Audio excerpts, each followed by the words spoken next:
Good afternoon, this is Simon from Prestige Garden Services, Mr. Prestige himself, just currently out on another viewing at a property which we look after. Sun is beautiful today, it's a gorgeous mild day, which is very interesting. We're in the back of a good friend of mine's property actually. We're just inspecting the lawn as we're doing some maintenance here tomorrow. Now there's been a troublesome area that I've actually been mentioning to him, which is at the bottom of the garden.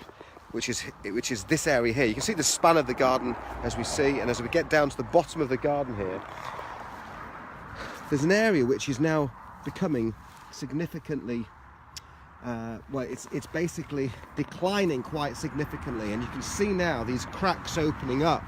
Put my hand inside this lawn here, you can see that. So we've got an issue basically at the bottom of this garden which relates to the substructure.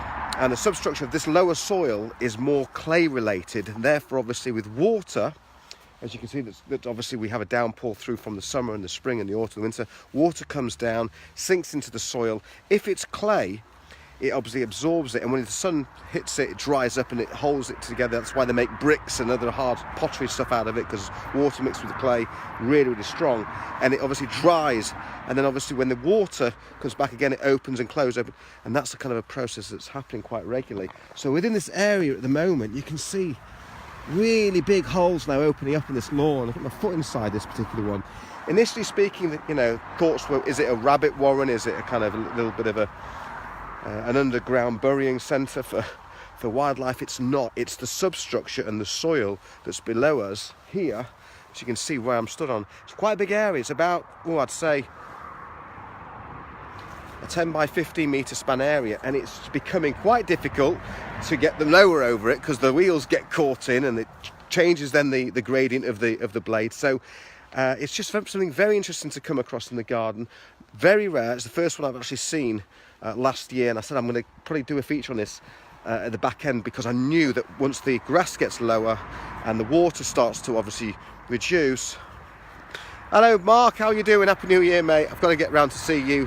Hope you're doing well. Thank you very much for the recommendation also earlier today. I was just saying that I wanted to see this in the winter time, because then I can really see what's happening. So it's a good area of the substructure. Interesting enough, it's where the driveway meets the lawn. So in my opinion, we've got to rip this up and redress it, potentially introducing some compost, some good soil, some nutrients, some vitamins back into the soil, reseed and returf and introduce some good soil, and then we've got it cracked basically. There you go. From Simon, Mr. Prestige, on my rounds today, visiting clients. It's a busy Monday. No, it's not. It's a busy Tuesday. There you go. Have a good afternoon wherever you are. I've got to get back in the car and get over to Wetherby. I've got a fencing quote to look after. Keep well. God bless. See you in a bit.